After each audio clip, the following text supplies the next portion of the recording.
From my pine cone forest scrap pad, I have taken out the pages that feature this pattern.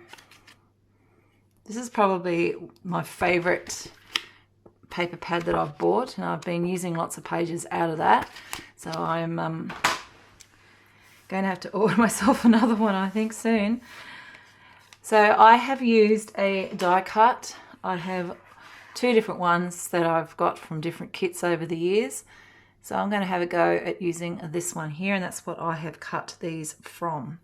If you don't have a die cut machine, you can use a Cricut, such as a Cricut or a Big Shot, then you would have to trace around a template and you would get the same design. The only problem I've found with that is trying to match things up, but it can be done. So now that I have these pieces done, I can start to fold them in half, and I can do that incredibly well now because I've got just like so. And just for good measure, I'm going to give them a little bit of a turn on a bone folder. So I'm going to go ahead and fold all of these in half. Now when it comes to gluing these papers, I am going to just use a glue pen. I have this Creative Memories one still. And for the folded pieces, I'm just going to put a line across the middle. And then for the folds, I'm going to put a bit of glue at the top and also just here in this bottom corner. And then I'll attach that one to that. And then I'll open up this middle bit and I'll just do a line across the middle.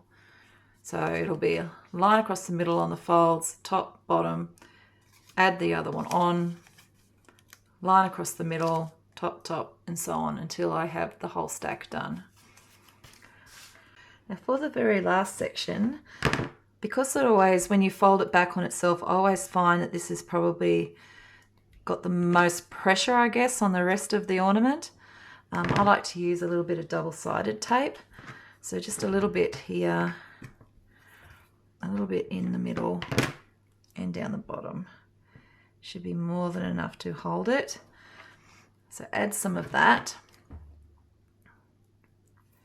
And then you're going to take the two ends and bring them around and join them up on the other side. Oops. There we go. Just gently press that together and then you can release it. And then you should have your ornament. This is really quite pretty. If you did it around the other way, obviously, you'd have the golden side. So double-sided paper is also another fantastic idea for this.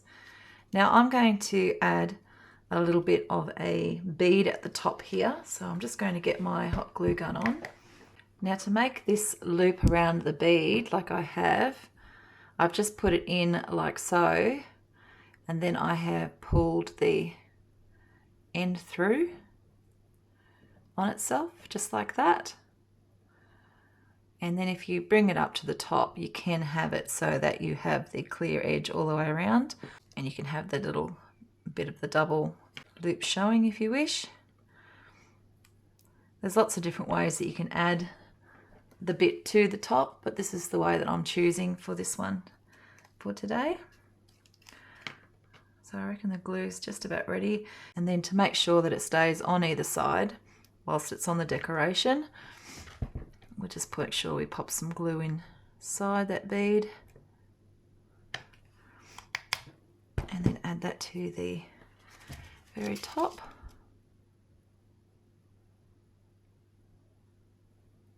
Make sure it's in the center. Okay. There we go. And there you have a really pretty paper Christmas decoration. So I'm really happy with the way this has turned out. And because I have got this decoration using these colours, these are all coordinating. So you could absolutely use these and the die cut, whether you use the same similar one as this or you use some circles just to mix it up a little bit. and you can have a fully themed bauble theme for your Christmas tree. If you've enjoyed the video today, don't forget to give me a like up. Don't forget to give me a like, thumbs up.